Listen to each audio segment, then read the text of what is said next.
Really pleased to welcome everybody. It's a webinar, Adobe for Education webinar. My name's Greg Hodgson. I'm based in the UK, and we're joined by tutor Matthijs Clasener in GLR school in Rotterdam. I'll let Matthijs tell you more about who he is and what he does. And of course, if there's any issues with sound or audio or any problems that we face, we'll just take a pause. We'll be back. We'll come back into the room and continue with the webinar as we mean to go on. So Matthijs, over to you. Well, thank you, Greg, for the introduction, and welcome all to this very special webinar. I'm pleased to tell you more about my school and the cool stuff we do with our students over there. First of all, let me introduce myself a little bit more. There we go. This is my my introduction slide, if you will. So my name is Matthijs Clasener. I'm from the Netherlands, and I'm a teacher at the GLR, the Grafisch Lyceum in Rotterdam. And we've got all kinds of courses based on media and design. So every single course has something to do with media and design. And of course, if you want to know more, please take a look at the links below, and I will repeat those links later on in the presentation as well. I'm very proud to be an Adobe education leader. An Adobe education leader is a teacher actually working with Adobe tools at school with the students, and an Adobe education leader is based in a network of really enthusiastic educators around the world, and we are sitting front row with Adobe, so we get all the new stuff at first, and we can improve our curriculum based on all the updates Adobe is giving us. And of course, it's really great to have a network of educators around the globe.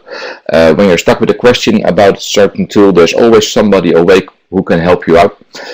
So that's really amazing. And I'm a Premiere Pro expert, so I'm certified for Premiere Pro, and that's one of my favorite tools of the whole Adobe range. And a teacher, like I said, at the GLR in Rotterdam. To make sure you all know where Rotterdam is, because that can be hard for some people. This is the nice skyline of Rotterdam.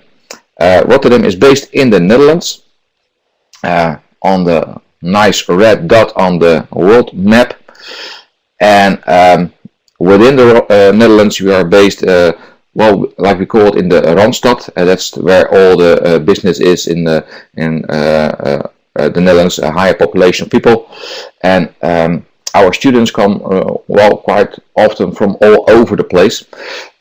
Students don't mind to come to our school and drive by public transportation for more than an hour if they want to, when they're coming from the islands in the left corner of the left bottom corner of the Netherlands. I as well got a student who lives all the way up north in the Netherlands, which is basically, I think, a 2-hour train ride.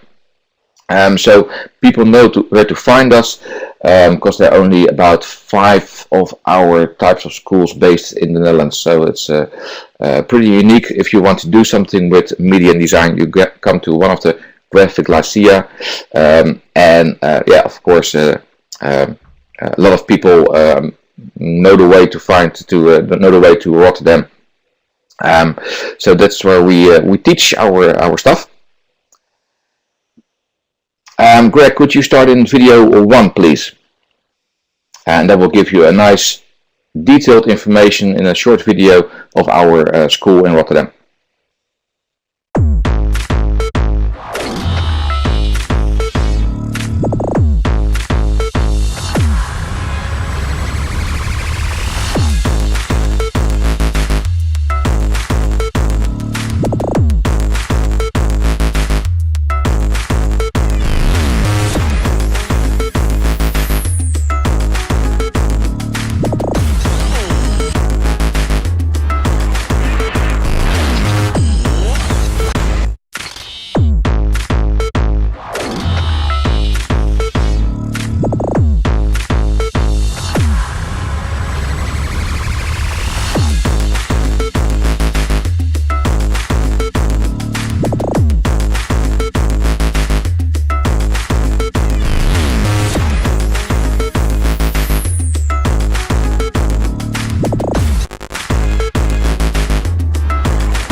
The GLR is it's a vocational career school, and I think it's quite unique in its kind, because our students can enter our school when they are 12 years old, and they can leave when they're approximately 20, 23-ish with their diploma.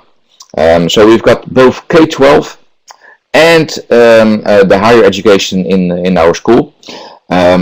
So we've got about 500 students in K-12, which has its own separate building, and the other 4,000 are in the main building. Those students follow courses in everything connected to design. So graphic designers, video designers, desktop publishers, art and design, really arty, preparing for the art academy, which they can do later on. There are lots of things really based on design, but we also have got students who are wanting to be a media manager, so they need to know a bit about the graphic design industry, but really are managing those projects. So everything connected to design, and of course we can't do without Adobe in this type of education, because Adobe is a leader in the graphic design tools with the Creative Cloud, of course. We are the largest school in the Benelux, and the Benelux is Belgium, Netherlands, and Luxembourg. We are the largest school in this kind, of course. And we've got about 350 qualified staff and educators, and 5 Adobe education leaders like myself. So that's the basic overview, and these are my students. The cool thing is that I've done online competitions with other students from around the world, and it's really fun to see my students in front of the webcam interacting with students in South Korea, for instance, who are all wearing uniforms, and just a girls' school, which we did a global video battle together. So it's really nice to see the contrast and the culture differences when you go online with your students and interact with students around the world. So, but these are my students, at least a few of the 4,000. We tend to have a creative atmosphere in our school. Every single student needs to be able to sit by a computer and work on their course materials.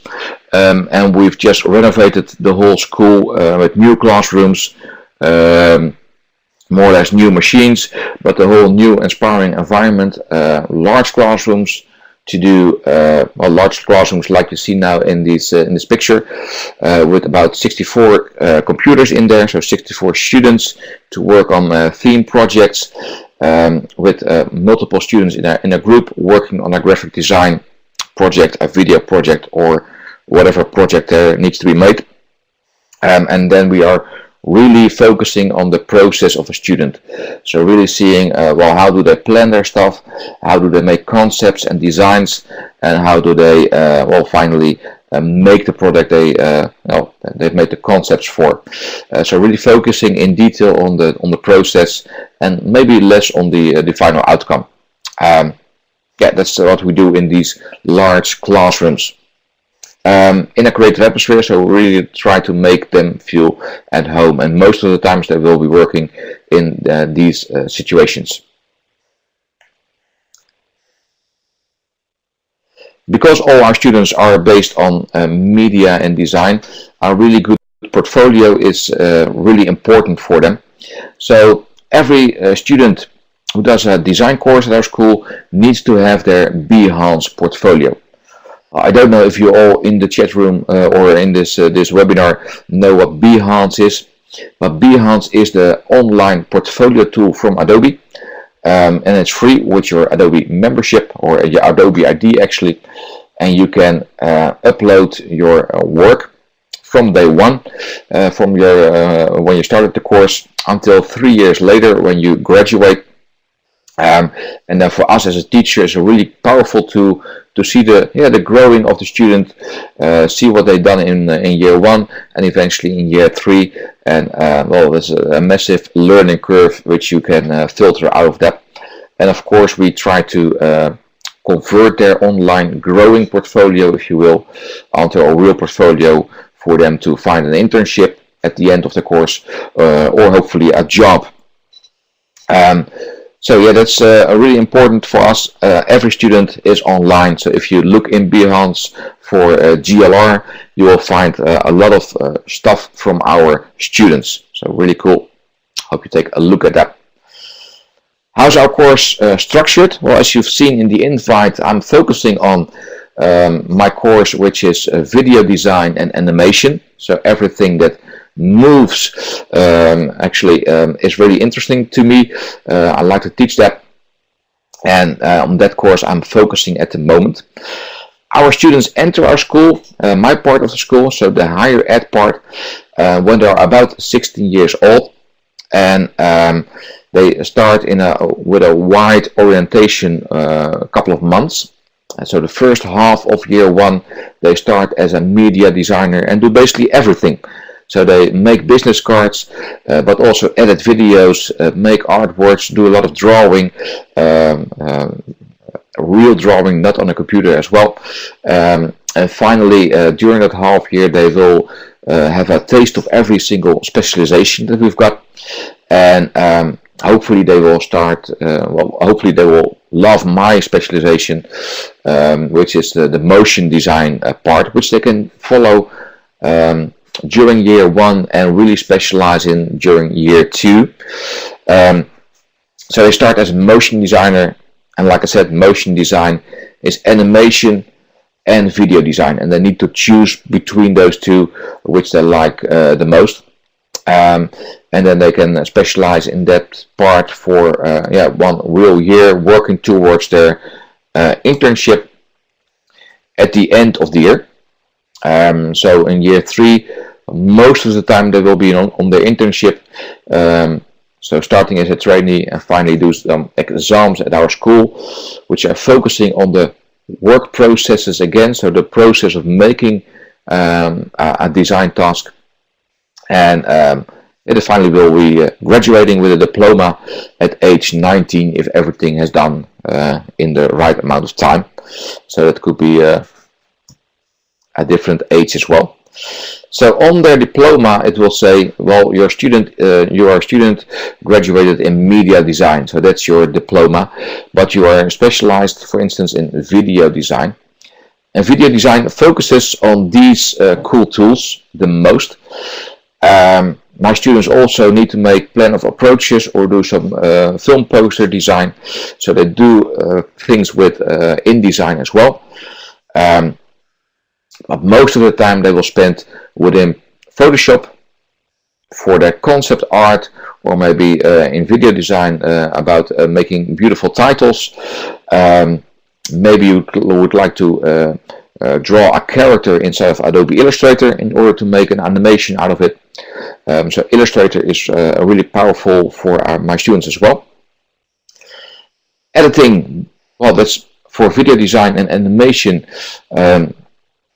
To make an edit of your video. So Premiere Pro, well, that is the part where everything comes together, making an edit of your video films, your video footage, or your animations, putting some sound on there, some effects, and advanced effects made in Adobe After Effects. We used to use Adobe Flash a lot in our courses. Also in game design it was a really important one, but Adobe, well, they rebranded Adobe Flash. Flash has not been killed, luckily. It's just rebranded because Adobe Animate, the little red AN logo on the side, well, that's the tool which allows much more than just Flash. So you can make your HTML5 animations or real animations for on the television. Up to 4K, right in well, my favorite 2D animation tool. Something new that we are starting to use in the world of animation is Adobe Character Design.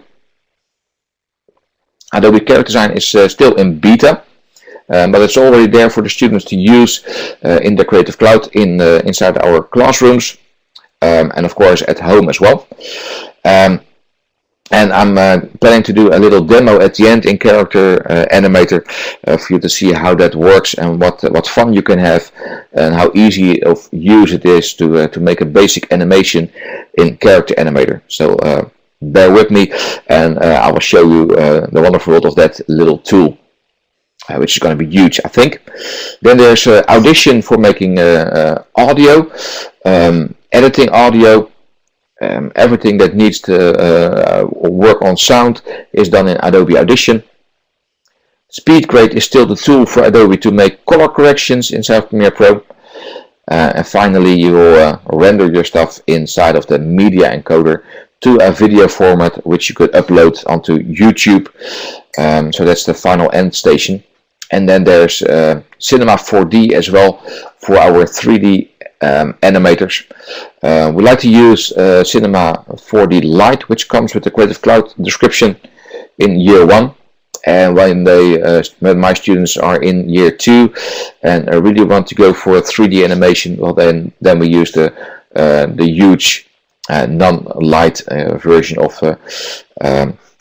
Cinema 4D. So that's the basic tool set of my video designers and motion designers, if that makes sense. Because of the fact that all the tools are changing rapidly, especially when it concerns video. Video is changing a lot. Videos everywhere around you these days. Watching Netflix on your cell phone, watching Netflix in 4K. Probably the Olympics in 2020 will be broadcasted in 8K. Virtual reality is happening, so everything is changing rapidly in that world. So we need to keep up to date as teachers, and I love to use all the resources on the Adobe Education Exchange, so edx.adobe.com. And that's a place where we connect as teachers and share workshops together, share lesson plans, our course material, and there's even a German edX recently launched. So there's a lot of things happening on the Adobe Education Exchange to find your course material or to follow several courses which are of high quality in there for the latest Adobe tools. So this is a really nice resource to keep yourself up to date in the ever-changing changing world of a media designer. Couple of assignments that we do at our school, and hopefully the films will work over Adobe Connect. But for our first graders, when a student hasn't decided if they really want to be a video designer or an animation designer, they need to do some basics in both worlds to find out what they like the most. And this assignment is based on matte painting. We actually give students a series of pictures, JPEGs or Photoshop files, and they need to make them mask them out, so they you can see through the fences in the little wall at first. The highway needs to be cut out, so you have transparency in there. So there are lots of different images set in sort of a shoebox diorama, if you will, inside of After Effects, and then it's possible for a student to let you walk through this virtual world based on pictures. So hopefully this will be a bit stop motion for you guys, but you can see that there's a camera moving towards the city which is at the back, and this is the breakdown of the animation. So you can see here's the bridge. Okay, and this is the one final assignment of one of the students. Hopefully it will work. There's a little boat sailing. You can see the camera shaking. The helicopter is from green screen material.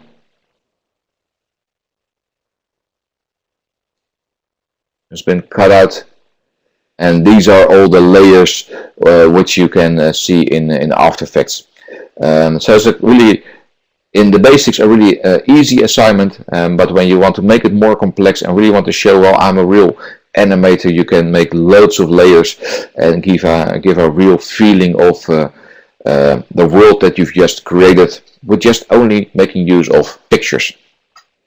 So that's a really nice first year's assignment of our course. When our students have decided to go to animation, then they will get up with then we will give them this assignment, making an explanation.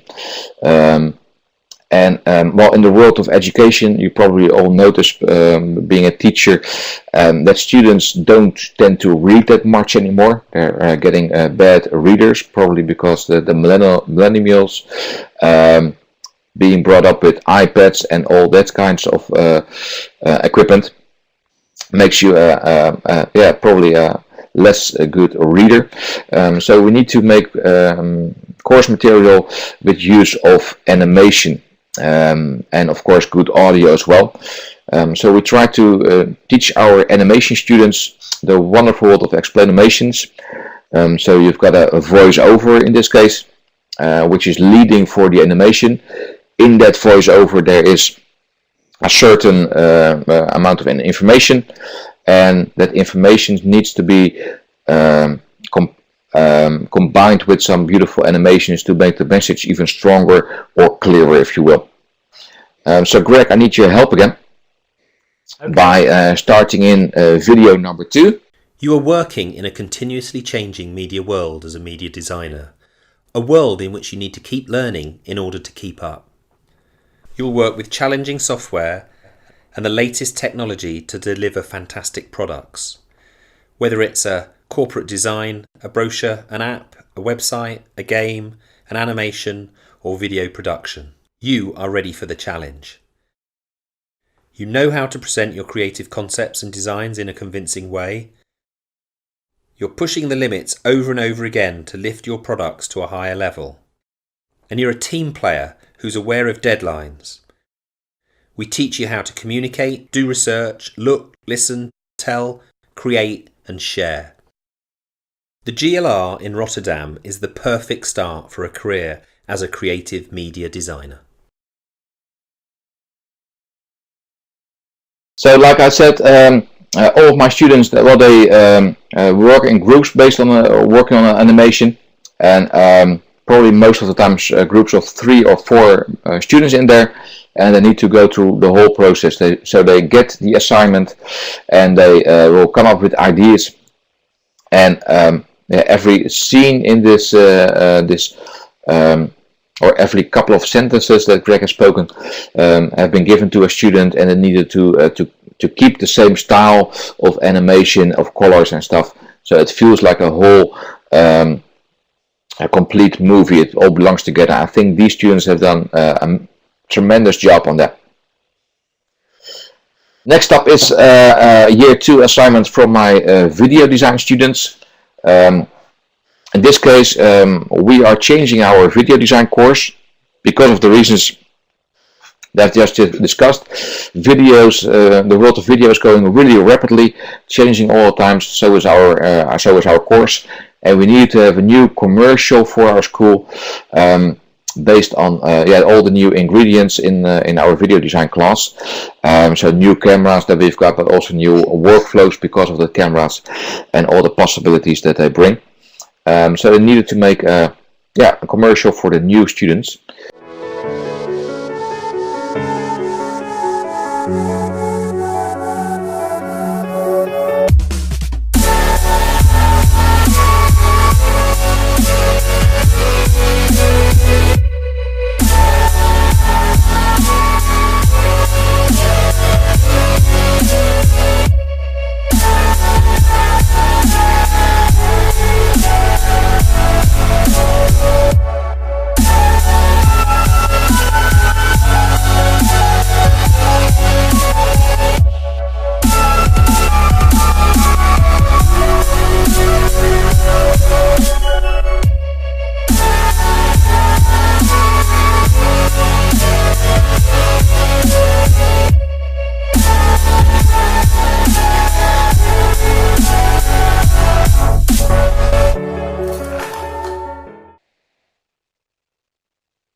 After that second year project, students need to go on their internship. So our course is now 3 years of length. So at the end of second year, they need to go on their interview in media design companies, so they can work on their work processes again, and they land up in companies based really across the street from their home, or they really want to go for a really nice company which offers them a lot and travel maybe to London. So I've met these two students at the London Film Academy last week when I was in London, and I've met up with them at their internship. And Miriam and Sebastian are having a really great time overseas, and learning a lot, not only in their experience as video designers, but of course they are learning language. They're learning to live in another country on their own, in a little apartment. So they're really learning a lot, and these two are really happy. Even Miriam has got offered a job at her internship already. She's only have been there for about 4 months, so they are really good, and of course they are happy with Sebastian as well. So internship is 1 whole year of school year, 8-9 months, based in a company, and every now and then they come back to school for a couple of hours, and showing their stuff that they've made to the teachers, and finally do the exams and graduate at our school. Because things are changing a lot, I'm also making tutorials for my students, which you could take a look at this URL if you would like. A lot of Dutch tutorials, but also English tutorials, to keep my students up to speed with the latest technologies, and they really find it a really nice way to look at the examples again, the explainer videos, and basically I do the same things explaining Adobe Animate like this in class on a projector, but I really like to review it again and again to see how it works, and they can watch my videos and listen to my beautiful voice whenever they'd like to. So that's cool. Like I said, the education exchange is really important to me. There's also /professional development on there, and that part of the Adobe Education Exchange gives you really nice courses of 5 weeks length, with 1 hour a week of being in a classroom like this, the online classroom, meeting a tutor, and the tutor will help you through the process of making a UX design, for instance, which is going to start soon, or digital video production. How do you what's the approach to that, and how can you combine it in education? So really nice 5 weeks of training, and you can graduate afterwards and get your certificate and a nice badge on the Education Exchange, which proves that you've learned something. And it's really valuable to be in a classroom with a tutor, and also the community which you're in. Hundreds of people are following one course, maybe sometimes thousands of people follow the course, so you can really help each other to master the skills. I've been to bed last week, and I've done this presentation in London on the education trade fair, and I've done sessions about Adobe Character Animator and Adobe Spark. So I would like to show you, seeing the time, some things in Character Animator. Spark is a really cool tool as well. It's spark.adobe.com, which gives you a nice way to tell stories with images, and present in an easy way a presentation or a video or an image, if you'd like. So So this is spark.adobe.com, which shows you a beautiful, nice yellow plus sign, and that will allow you to make a beautiful post, an image, some animation of typography in there to share with your students. Making a page is something like making an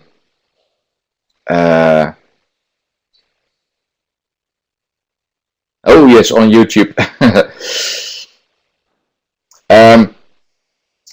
Page is a PowerPoint-like presentation way, but in browser with cool sliding effects and an easy way to make make a presentation.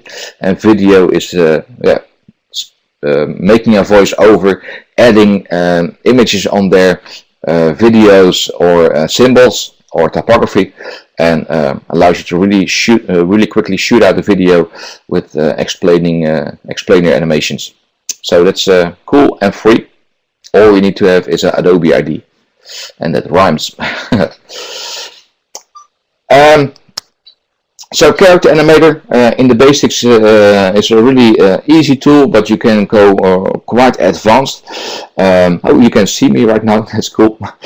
And you can go advanced because probably you know about the Simpsons.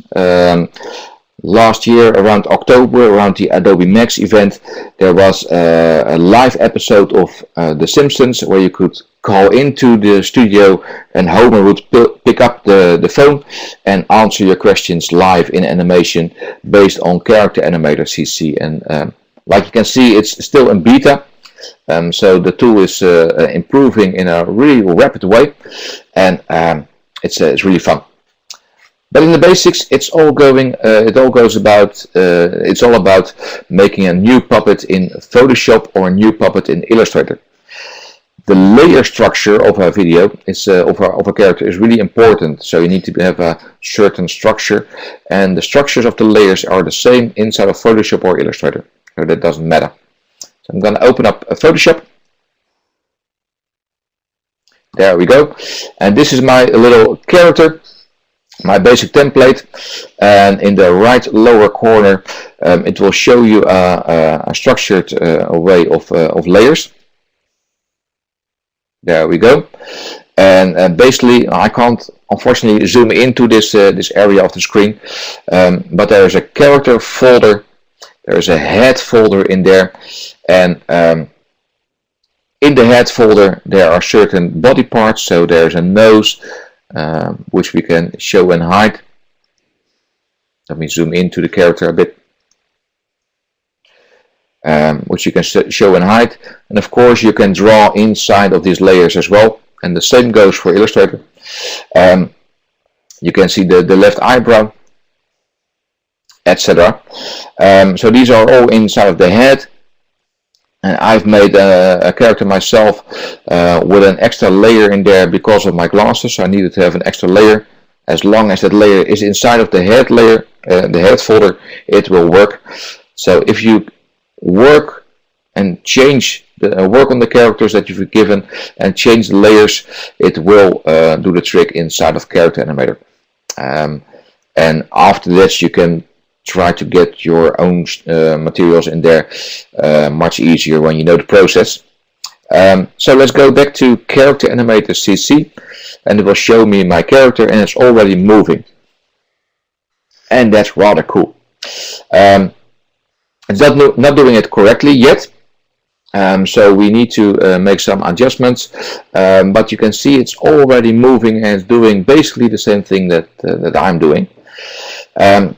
But I'd like to do it on my own character. So I'm once again going back to Photoshop and show you my own character, which I can share with you guys later on as well. And maybe that Greg can put the URL inside the chat pod.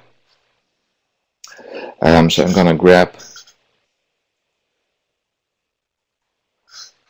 my character.psd. And that will be the same as Greg's gonna share with you guys later on. But it's got the same layer structure in there, but then with glasses.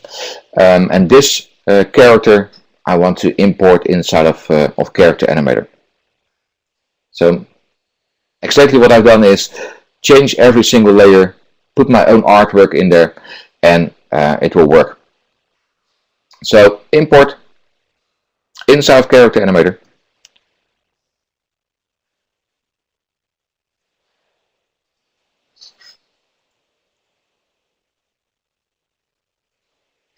Find my character.psd again. There we go, and it will give me a little character in the upper left corner, and nothing changes. So when I drag my character onto the timeline over here, it will prepare the character and it will move as well. And now when I select my character, and I can set a rest pose right below my webcam. Set rest pose. There we go. Now I've got all red dots on my face and sort of a lipstick like, and blue pupils. And these are all my tracker points. So when I move my head, it will move correctly, and I can blink, and it will work. Raise my eyebrows, it will work. And lip sync has been done based on the audio that you're hearing at the moment, and of course altered by the tracking points as well. So when I select my character, I can make a recording. There we go, record. And now I can make an explainer video if you'd like. And I'm not changing the arms yet, just making sure that the limb sync is there, and I'm moving a bit, because every character that is in an animation moves a little bit. Never is completely frozen. And now all the audio is in there, and my character will do the animation. Let's play. And now I can make an explainer video if you'd like. And I'm not changing the arms yet. So everything is recorded. Probably you don't hear the audio on Connect, but the audio is in there. Because of the fact that it's really hard to do multiple things together, because I'm a guy and I can't multitask, of course. So it's basically a thing that you can do step by step. So what I like to do with Character Animator is first make a recording of a character. Then when I'm happy with it, I only enable the dragger. The dragger is basically this. I can drag my body parts and make an animation out of that as well. So I can disable the eye gaze, the face, keyboard triggers, and the lip sync.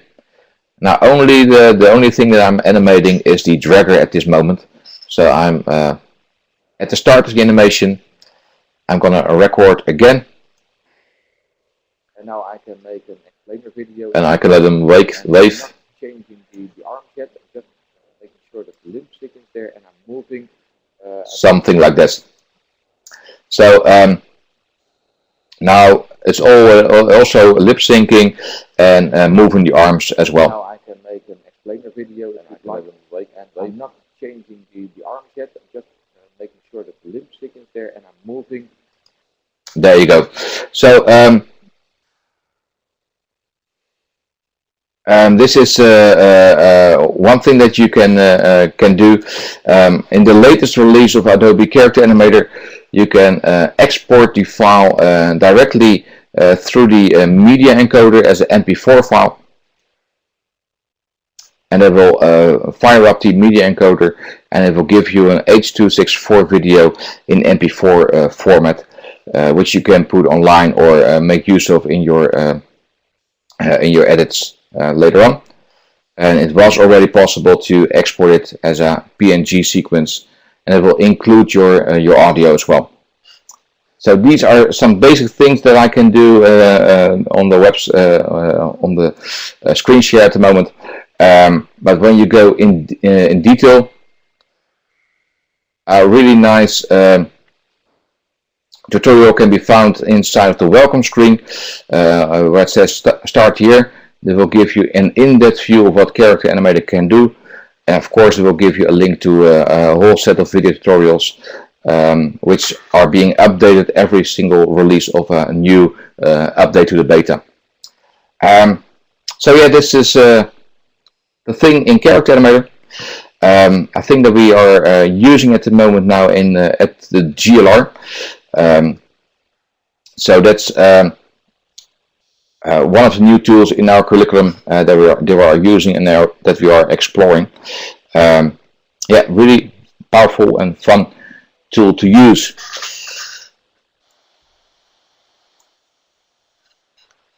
We are doing Adobe Character Animator at the moment in the digital literacy course at the Adobe Education Exchange. So if you want to know more about that, please visit the Education Exchange. And this was actually my story about the GLR, working with students in the creative environment with all the Adobe tools from the Creative Cloud. So Greg, are we going to do a quick Q&A at the moment? Yeah, Matthijs, that was fantastic. I apologise for the technical glitches.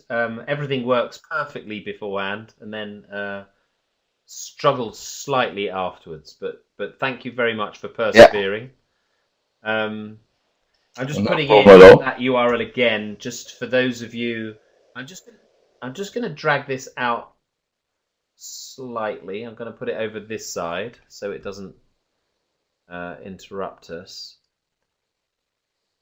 There we go. So I'm trying to put that on the left. I don't know if it's going to stay there.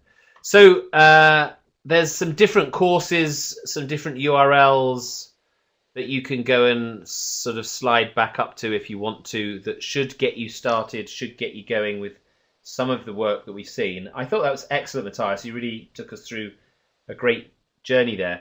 I have a couple of questions, and we've got a few minutes left. So while I'm going to ask you these questions, if anybody has got any other questions, feel free to type them into that discussion pod, and we will come to those in just a second. I was really intrigued to see how your curriculum is set up. That's really helpful and good to see that. How do students get a place at GLR? What's the process of joining your school? They need to have a diploma for the K-12 part. That's one important thing. And then they need to do a creative test before they can enter our school. So we are giving them some assignments. So when they sign up, they are given 4 assignments, a couple of drawing assignments, but actually they are assignments to test if they are creative. So not if they are really good drawers, really good artists, but is there some bit of creativity in the student. And when there is creativity, we can explore it and make it much more better.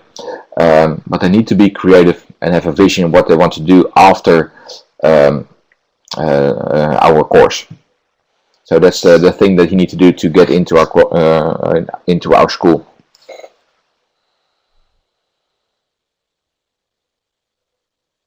And sort of the back end of that is what are the prospects for your students? Do they obviously, if you've got an internship and you're being offered a job, that's fantastic. But do a lot of them go into the creative industries, or do they find work elsewhere? What's the sort of direction that they take?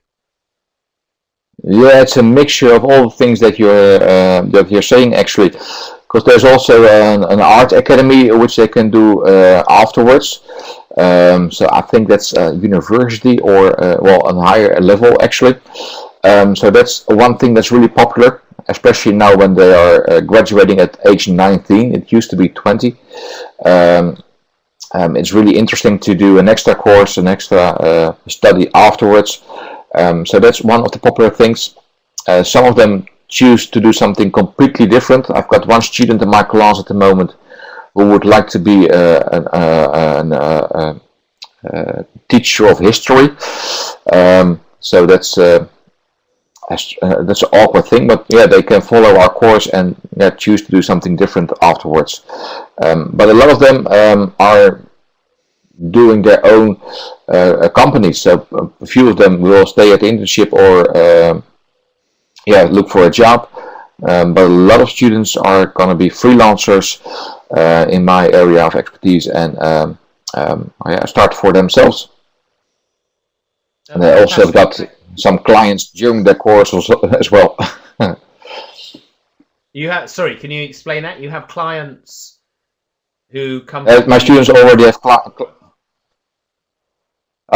my students already have clients when they are in our class.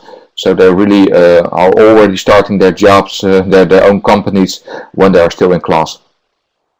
Excellent. Okay, so thank you, Matthijs. That was fantastic.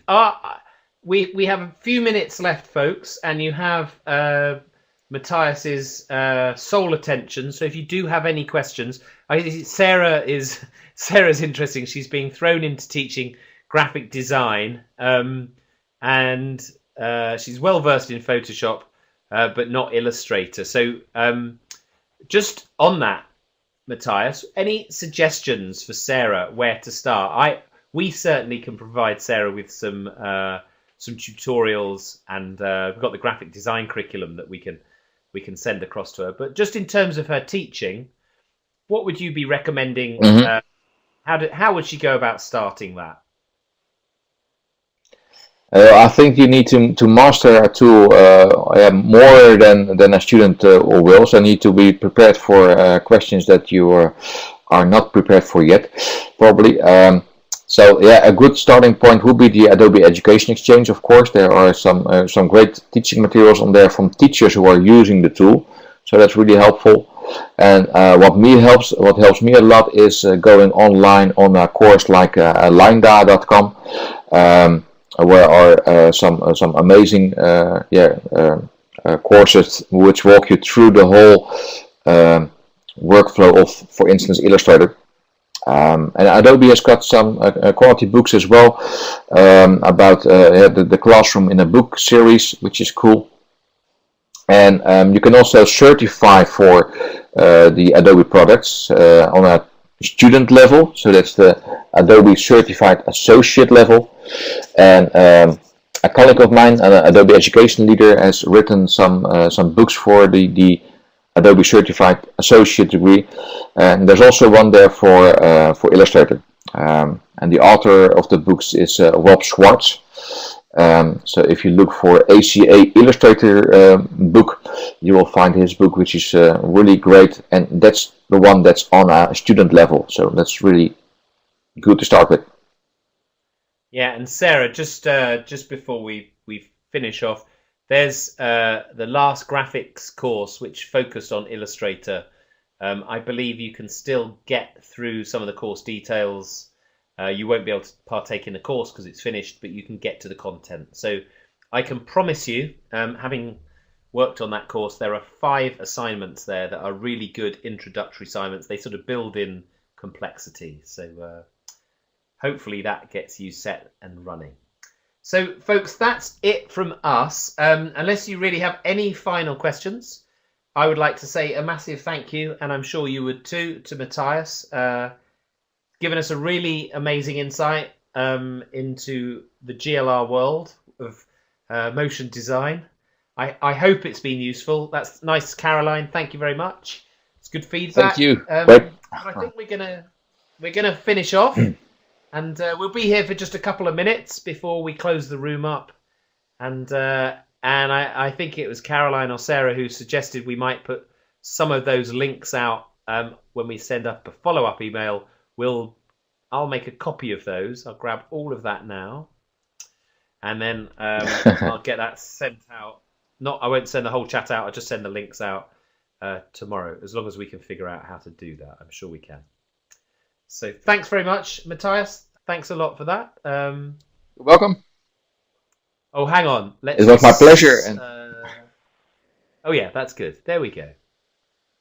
Okay, and folks, just before you go, the course, I posted it somewhere, but there is a course coming up. Now, it depends what you're interested in.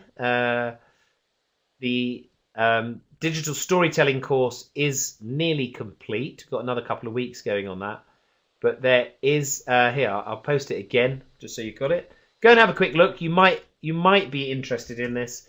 It's user experience. So it's a bit of a graphic design sort of / psychology course that's coming up. It's for beginners. Yeah. It's not expecting anyone to have any understanding, but it's a fun course. So go and have a look. That'll give you a bit more information. Matthijs, I'm going to